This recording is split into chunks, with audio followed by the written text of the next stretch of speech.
All right, it's that time again, guys. Let's do a what sold video for December. We're only about halfway through. Today's currently Friday the 18th.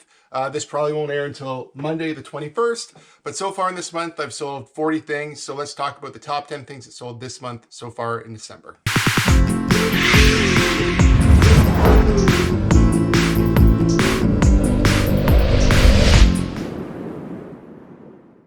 So before we get into the what sold, I just wanted to talk about shipping for a second. So in Canada this month, I've had no issues getting anything delivered. Now, things that I've shipped from Canada to the US sits in the custom depot for a real long time. A lot of things have sat for over a month that I've shipped this month. I've had 3 cases open and I've had 2 of them closed. I still have 1 pending. And the one thing that I suggest you do is if somebody opens a case for item not received, especially this time of the month, late December, what you're going to want to do is obviously talk to the buyer. You're going to give them their shipping, their tracking number again, if they didn't get it the first time. And then the other thing you need to do is you need to contact eBay. And now what eBay is going to do, right now they have a policy where they'll put an extra 10-day hold on the case. So it gives you an extra 10 days for this item to deliver. And I do believe at the moment they're not giving you any strikes in your account as long as you basically have shipped the item with tracking, and it's been scanned in at the original location that you did drop it off at.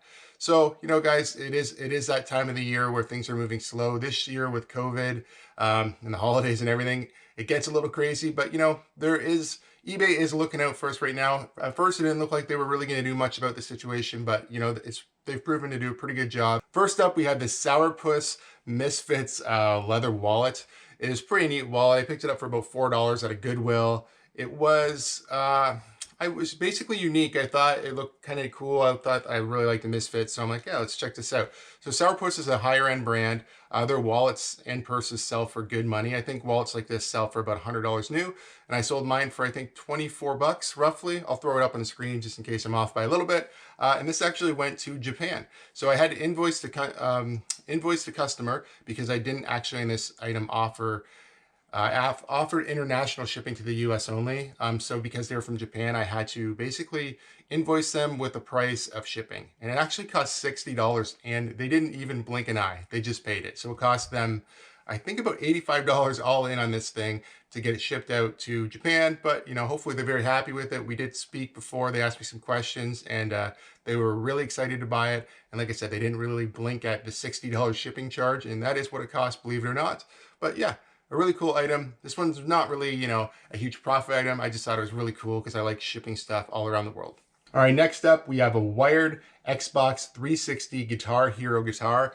This is actually the one that I talked about in the last video about removing the stickers with the hair dryer. And normally I would do that, but there's just so many stickers on this one. If it was just a couple stickers, I would take them off. This one, I just decided, hey, I see they do sell stickers and it doesn't really affect the price. So I listed it for $60.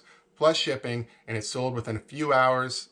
Stickers didn't make a bit of difference. So, you don't have to remove the stickers apparently. So I just figured I would do it. And if it didn't sell, I would remove the stickers, but I'd try it with the stickers and it didn't make a difference, to be honest. So it's a great sale, super fast. And I picked it up for $4.99. You guys seen it in a past video.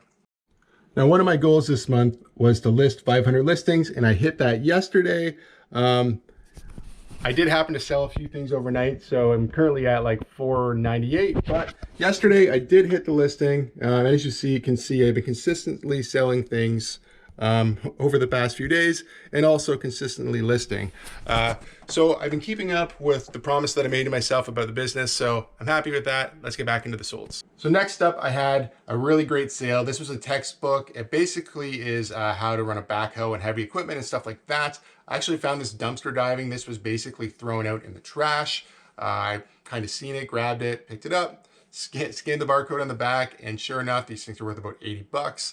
I did have it listed in my store for probably, I think, $70 or $80, but I ran a sale, actually it says right here, run a huge sale on eBay. So I ran a 30% sale off on everything, and I think it sold for $44 plus shipping. I have $0 into this. This is literally a trash to treasure find. So very happy with this one. It's not huge money, but $0 to $44 plus shipping. I take that any day of the week. Next up, I sold a pair of Vibram 5-finger shoes. These are the minimalist shoes. They got the little all your toes stick out at the end of them. Throw a picture up so you can see. So I picked these up at the bins, and I think maybe I paid like $2-3 for them at the most. They sold for, I believe, somewhere around $26 plus shipping, and they sold pretty fast. I do have another pair listed that sat for a while, but these ones sold, I think, within a couple of days. So very happy with this sale. I'm always on the lookout for these things when I'm at the bins. Any kind of like minimalist shoe like that, they usually sell pretty good. The other ones I'm surprised they've held on to for so long, but I'll have to re-look at, maybe it's my pictures.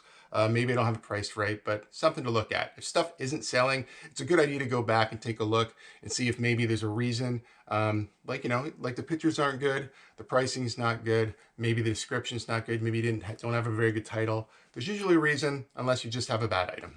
All right, so this next one, Goretex. Anytime you see the word Goretex, look it up. I have no idea what this is. I'll just show you guys right here. Galvin Green. I don't know if you can see that. I'll throw it up on the screen as well. I just had to look at it because I couldn't even remember the name. Galvin Green Goretex jacket. It's a windbreaker. I think this is a golf jacket, to be honest. I don't even know what it is. I just know when I seen it, looked interesting. I know Goretex is something you want to look out for. It's a good bolo item. Anything Goretex, to be honest. So when I looked it up, I seen it was selling for pretty good money. I think I paid $10 for this item at Goodwill, and it sold pretty quick within like 2 or 3 days on eBay for $75 plus shipping. So that was a really good flip. I seen a lot of them were listed a little higher than that. Because I don't really exactly know a lot about this item, I didn't really want to go for the moon for price, so I just put it at what I thought was a fair price, and it sold pretty quick. And obviously, I'm happy with turning $10 into $75. Next up, we have a lot of 38 or 39. You'll see it on the screen either way. Vintage sewing patterns. I picked these up at the Goodwill Clearance Center or bins. They were just in a bag all together. I just grabbed them and took them with me. It's everything from clothing to, I think, costumes and pillow shams. There's all kinds of patterns in there. And, you know, I wouldn't normally look at these, when I'm in Goodwill or Value Village or any thrift store, I wouldn't normally look at these things because they want too much money for them. You pretty much make any money on these. I think you have to lot them together or have something very special. But I'd be surprised if I paid more than $3 for all these, this whole bag of them. So, you know, I sold them for $54, $52. I'll throw it on the screen. Can't remember the exact number at the second. But for me, that was a good flip. So if you do find these somewhere for cheap enough, they will sell. You have to sit on them for a little while. A little bit of a pain to ship. You just got to compress them down into a box, you know, so they don't take up too much space. But, you know, still a good flip. Happy to find them. Happy to sell them. All right, next up we have a lot of 24 Skylanders. So I found these in my local Goodwill. They were in the little, in the toy section in the little bags where they just put them all together. There was anywhere between 3 and 4 in a bag. Some were giants, some were the ones that you can swap force or whatever. Some were just the original Skylanders. I think altogether with all the bags, I paid about $12, and I sold them all within, I think within the first week that I had it all listed.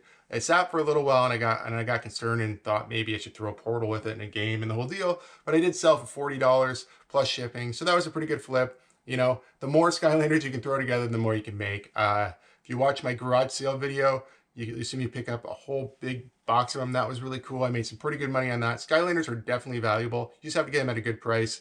And a lot of times, thrift stores, if they have them out, they want too much money. They want $2 or $3 a piece per Skylander. But when you see them in the bags and you can get, you know, 3 or 4 for, you know, $2 to $3, it's definitely worth it. So if you see them, pick them up. All right, I wanted to take a minute just to thank you guys. If you're watching this video, I appreciate it so much. This week, I just got over 1,000 subscribers. My watch time's been very good, so I actually was able to be monetized this week as well. I don't think I'm gonna make a lot of money or anything like that. I think I'm 2 days into being monetized and I've made like 4 cents.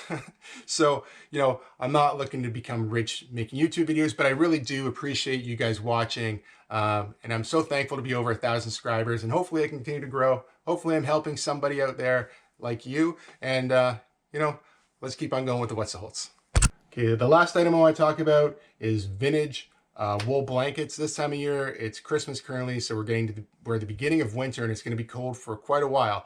So these vintage, super heavy wool blankets are worth good money. I picked up 2 at the same Goodwill. One was bigger than the other. They were different colors, blue and I think like a reddish kind of color. I'll throw them up on the screen. The one sold for $70, so the bigger one, and the pinky red one sold for I think $35. Now the smaller one, the red one, had an issue. It had like a little snag and a tiny little hole in it. I did disclose that in the picture, but they both sold really fast. They sold for good money. I think I paid $7 a piece at Goodwill. So always be on the lookout for vintage wool blankets.